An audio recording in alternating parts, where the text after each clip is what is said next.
नमस्कार, मी हनुमंत भोसले. आपण पाहतात BBC केज लाईव्ह, एक असं चॅनल जे आपल्यापर्यंत सर्व सत्य आणि वास्तव आहे तसं पोहोचवण्याचा प्रयत्न करत आहे. 14 एप्रिल रोजी भारतरत्न डॉक्टर बाबासाहेब आंबेडकर यांची जयंती केज शहरामध्ये अतिशय उत्साहात साजरी करण्यात आली. सकाळच्या सत्रामध्ये केजच्या विविध भागामध्ये वेगवेगळ्या कार्यक्रमांचं आयोजन करण्यात आलं होतं. त्यापूर्वीही सतत 7 दिवस केजच्या वेगवेगळ्या भागामध्ये सांस्कृतिक कार्यक्रमांचं तसेच व्याख्यानांचं आयोजित करण्यात आलं होतं. विशेषतः 14 एप्रिल रोजी शहराच्या वेगवेगळ्या भागामध्ये सकाळच्या सत्रात ध्वजारोहणांचे कार्यक्रम पार पडले. सायंकाळी केजच्या भीमनगर, फुलेनगर, क्रांतीनगर, वकीलवाडी या परिसरातून भव्य मिरवणुका काढण्यात आल्या.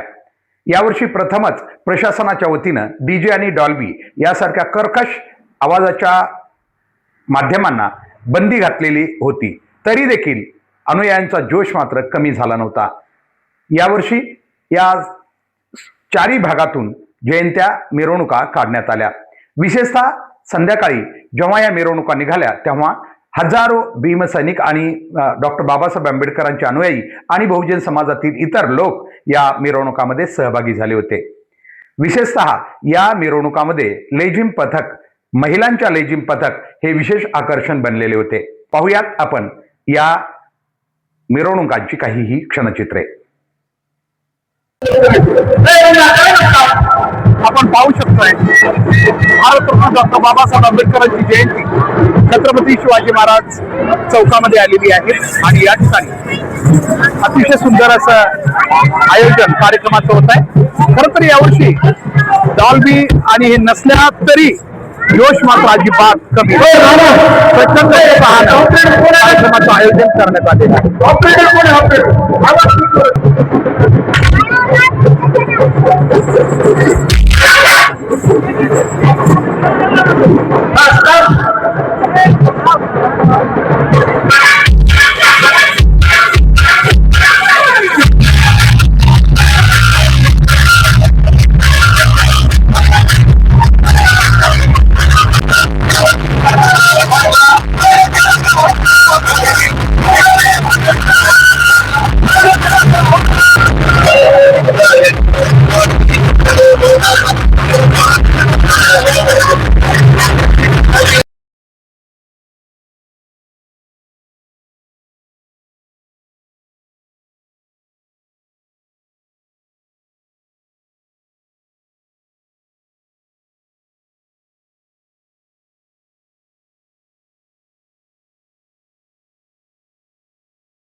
आंबेडकरी समुदाय असेल, सगळ्या कार्यकर्त्यांनी त्यांना एकदम त्यांचं स्वागत केलं.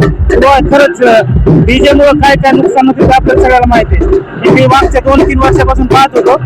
DJ लावल्यामुळे जी लहान मुलं आहेत किंवा ज्या महिला वर्ग आहेत ते जयंतीकडे पाठ ठेवली जात होती. पण यावर्षी ज्यावेळेस DJ मुक्त जयंती केली त्यावेळेस बऱ्याच सगळ्या समुदायातील महिला असतील, लहान लेकरं असतील, सगळ्या जाती धर्माचे लोक या जयंतीमध्ये मला सामील झालेले दिसतात. नक्कीच आता म्हटल्याप्रमाणे प्रशासनानं यावर्षी डीजे साठी बंदी केली होती सगळ्याच महापुरुषांच्या जयंतीमध्ये सार्वजनिक कार्यक्रमामध्ये, परंतु अनुयायांचा जोश मात्र कमी नाहीये. सर्व जाती धर्मातील लोक केकच्या या जयंतीमध्ये सहभागी झालेले आहेत. निश्चितच एक मोठं परिवर्तन आपण पाहत आहोत की श्री छत्रपती शिवाजी महाराज चौकातून जयंती आता पहिली भीमनगरची जयंती मंडळ या ठिकाणी पुढे जात आहे. यानंतर बाकी मिरवणुका. केज शहरामध्ये भारतरत्न डॉक्टर बाबासाहेब आंबेडकरांची जयंती अतिशय उत्साहात सुरू झाली आहे. छत्रपती शिवाजी महाराज चौकातून भीमनगरची पहिली जयंती मंडळ या ठिकाणून पुढे जात आहे.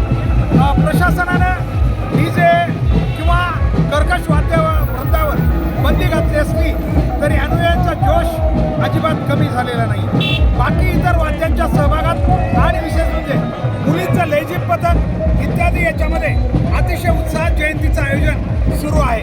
बाकी जयंत्या मंडळ लवकरच इथे येत आहे. या ठिकाणी माझ्यासोबत डॉक्टर ठोके साहेब आहेत, राहुल सरवणे आहेत या ठिकाणी, यांच्याशी आपण जाणून घेऊया. राहुल, काय सांगाल आपण? सध्या जयंती सुरू आहे. यावर्षी प्रशासनानं सगळ्याच महापुरुषांच्या जयंतीमध्ये वाद्यवृंदावर जोडले कर्कश वाद्यवृंद नाकारलेले आहे. काय सांगाल आपण? मेन मुद्दा असा आहे की डीजेमुळं जो गैरसमज आहे, डीजेमुळं लोकांच्या मनामध्ये जे ऊर्जा आहे ते डीजेमुळं नाही, तर डॉक्टर बाबासाहेब आंबेडकर ही एक ऊर्जा आहे आणि त्या ऊर्जामुळं आज जो आनंद दिसतोय तेवढीच पब्लिक आज पण जे डीजे असताना बी नसताना पहिले आज दिसते, तर तेवढीच पब्लिक दिसते. त्याचं कारण एक आहे की बाबासाहेबच ऊर्जा आहे आणि ती ऊर्जा लहान लेकरापासून म्हाताऱ्या माणसापर्यंत तुम्हाला या ठिकाणी दिसेल. नक्कीच डॉक्टर ठोके साहेब आहेत, ज्यांची खरं तर केजवाशांना खूप वैद्यकीय सेवा मिळते आणि आज एक समता सैनिक म्हणूनही त्यांना एक ओळखलं जात आहे. डॉक्टर बाबासाहेब आंबेडकरांचे अनुयायी म्हणूनही ओळखलं जात आहे आणि सामाजिक एक व्यक्तिमत्व म्हणून ओळखलं जात आहे. साहेब, काय सांगाल? जयंतीचं आयोजन केलं, उत्साहामध्ये जयंती मिरवणूक सुरू आहे. आत्ताच माझे धर्मबंधू आयुष्यमान सरोदे साहेब यांनी जे काही मत मांडलं या मताशी मी पूर्णपणे सहमत आहे. डीजे लावला काय आणि नाही लावला काय हे डॉक्टर बाबासाहेब आंबेडकरांच्या नावामध्ये ताकद, उत्साह, ऊर्जा आणि चैतन्य आहे. निश्चित डीजेचा या जयंती भीमजयंती उत्सव 2026 याच्यावर काहीही परिणाम नाही. मी तर असं म्हणेन की आमचा उत्साह, चैतन्य, शक्ती, ऊर्जा हे द्विगुणित झाल्यासारखी आहे. कुठेही कमतरता, कुठेही उणीव किंवा कुठेही तंतोतंत कायद्याचं पालन करून आम्ही आमचा भीमजयंतीचा उत्सव 2026चा अतिशय उत्साहाने, शिस्तबद्धपणे आम्ही साजरी करीत आहोत. जय भीम, नमो बुद्धाय, जय स्वामीनाथ. नक्कीच उत्साह मोठा आहे. प्रचंड मोठ्या संख्येनं फुलेशाहू आंबेडकरांच्या विचारकार्यावर प्रेम करणारे, डॉक्टर बाबासाहेब आंबेडकरांच्या विचारकार्याला मानणारे असंख्य भीमसैनिक आणि अनुयायी या ठिकाणी आपल्याला या उत्साहामध्ये सहभागी झालेले दिसत आहेत.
हार्दिक शुभेच्छा